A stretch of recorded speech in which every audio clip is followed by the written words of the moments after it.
वालेकुम नादरीन, आप YouTube channel देख रहे हैं। मैं इमरान खान हूँ। नादरीन, ये माहिदा एक बड़ी अच्छी चीज़ है, लेकिन कुछ लोग इसको लेकर एक डिवाइड पैदा कर रहे हैं जो सऊदी अरब, पाकिस्तान और तुर्की के बीच में माहिदा हुआ।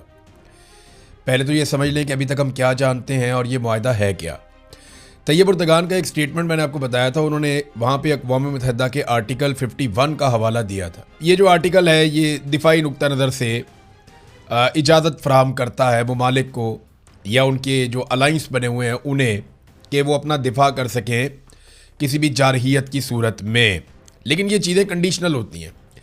एक्चुअली मुआहिदा क्या है और उसके अंदर क्या चीज़ें हैं, इसका हमें आइडिया आने वाले दिनों में हो जाएगा, क्योंकि पब्लिक तो चीज़ें होंगी, क्योंकि 3 ममालिक अब इसके अंदर शामिल हो गए हैं। सऊदी अरब और पाकिस्तान नहीं भी करेंगे तो ये चीज़ें मज़ीद ममालिक जब इसमें शामिल होंगे, फ़र्ज़ करें मिस्र इसमें आ जाता है, यूएई आ जाता है, कुवैत या कतर इसमें शामिल हो जाते हैं, या बहरीन इसका हिस्सा बनता है, तो फिर आपको बहुत सारी चीज़ें मुस्तकबिल में पता चलेंगी। या तुर्की से आपको खबरें मिल जाएंगी, क्योंकि तैयब उर्दगान ने तो एक आर्टिकल का हवाला भी दे दिया जो अक़वाम मुत्तहिदा का है।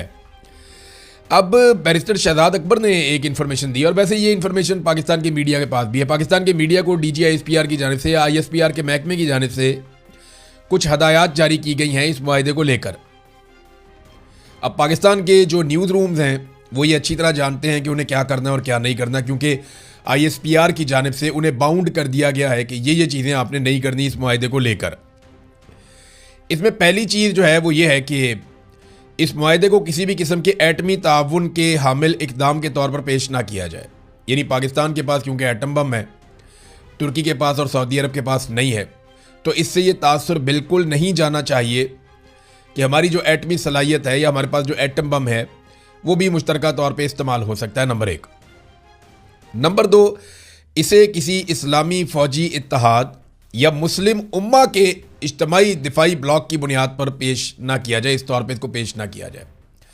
देखिए, पाकिस्तानियों को तो ये चूरन दिया जाता है कि ये खादमैन हरमैन शरीफैन के साथ हमारा जो मुआहिदा है ये हरमैन पाक की हिफाजत के लिए है, लेकिन यहाँ पे मीडिया को कहा गया कि आपने ये इस तरह का कोई इस्लामी ब्लॉक टाइप का भी आपने पेश नहीं करना। माजी में इसके बड़े प्रॉब्लम्स हुए थे, और इसे नेटो तर्ज के इज्तमाई दिफाई इंतज़ाम के तौर पर ना तो बयान किया जाए और ना ही इससे इसका मवाजना किया जाए। यानी नेटो के साथ इसका आपने मवाजना नहीं करना, वरना उन्हें यह लगेगा कि उनके खिलाफ एक और फोर्स खड़ी होगी या सामने आ गई। अगर ये चीज़ें नहीं हैं तो फिर ये मुआहिदा है क्या।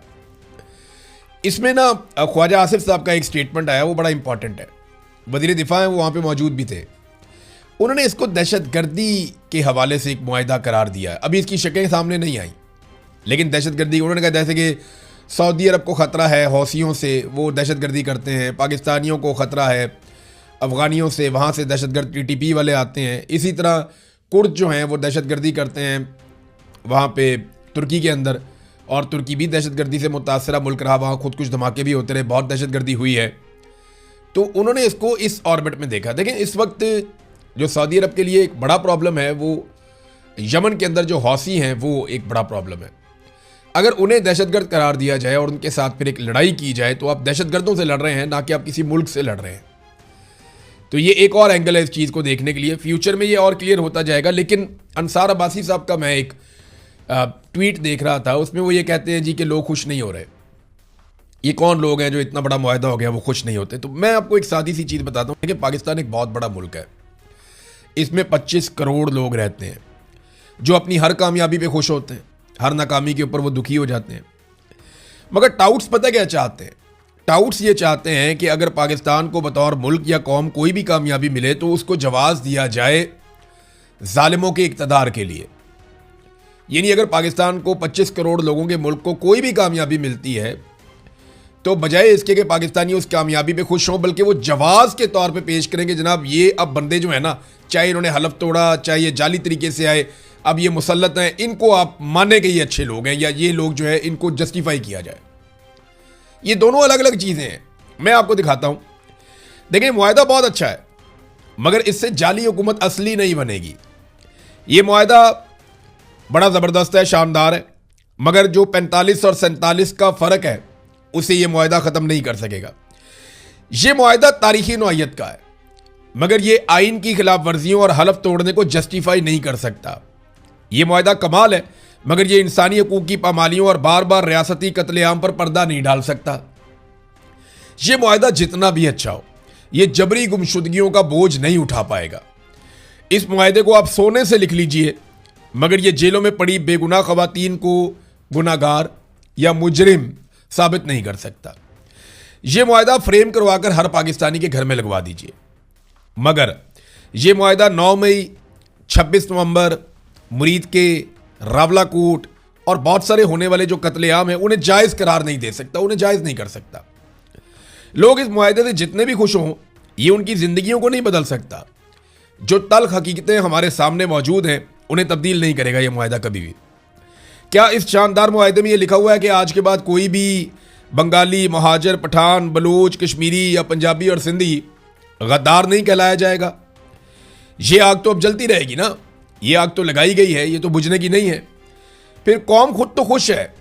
एक बात याद रखिएगा, कौम तो खुश है मुआहिदे से कि ठीक है, अच्छी बात है, पाकिस्तान का इंटरनेशनली एक मुआहिदा हुआ और सारे ही इससे खुश हैं। लेकिन अंसार अब्बासी और इस जैसे लोग ये साबित करने के लिए तुले हैं कि नहीं नहीं, लोग खुश नहीं है। भाई क्यों नहीं खुश? लोग खुश हैं, लेकिन वो इन जाली हुक्मरानों और जालिम रजीम के साथ मिलकर नाचना और गाना नहीं चाहते। ये है थोड़ा सा फर्क, ये टाउट्स को समझ नहीं आएगा। टाउट्स ये चाहते हैं कि जैसे ही पाकिस्तान का कुछ भी अच्छा हो जाए तो फौरी तौर पे आसिम मुनीर साहब के तमाम मजालिम को तस्लीम कर दिया जाए। नहीं नहीं नहीं, कोई बात नहीं है, ये जुल्म भी करे तो कोई बात नहीं, इसने अच्छा किया। नहीं, जो जालिम है वो जालिम ही रहेगा। जो जुल्म शहबाज शरीफ सरकार ने किया वो जुल्म ही रहेगा। जो जुल्म पाकिस्तान की मिलिट्री एस्टेब्लिशमेंट ने किया वो जुल्म ही रहेगा। अगर आप कोई अच्छा काम करते हैं तो वो आपके गुनाहों पे पर्दा नहीं डाल देगा, वो गुनाह वहां पे मौजूद रहेंगे, वो जराइम आपके वहां पे मौजूद रहेंगे। यहां हल्फ तोड़ा गया, यहां आइन तोड़ा गया, ताहयात इस्तिस्ना लिए गए, यहां पे जो है इंसानी हकूक की पामालियां की गई, यहां पे इंसानों को जबरी तौर पे लापता किया गया, कत्लो गारतगिरी की गई, पूरा का पूरा इलेक्शन चोरी कर लिया गया, पाकिस्तान की मईशत डबो दी गई, पाकिस्तान के अमन व अमान को दहशतगर्दों को लाकर बसाकर बर्बाद कर दिया गया। ये थोड़े से मैंने आपको बताया, बहुत सारे जराइम की एक बहुत बड़ी लिस्ट है। वो सारे जराइम जस्टिफाई कैसे हो सकते हैं एक मुआहिदे के बाद? यानी पाकिस्तान क्रिकेट मैच जीत जाए तो ये कहते हैं जनाब फील्ड मार्शल का शुक्रिया, अब आप सारे गम भूल जाएं। क्यों जी भूल जाएं?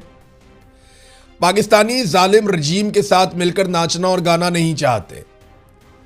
पाकिस्तानी ये चाहते हैं कि जिनको उन्होंने मुंतखब किया वो लोग सामने आए। हो सकता है कल को वो PMLN को मुंतखब कर दें, बिलावल को कर दें, जमात इस्लामी या फजल रहमान को कर दें, या PTI को दोबारा कर दें।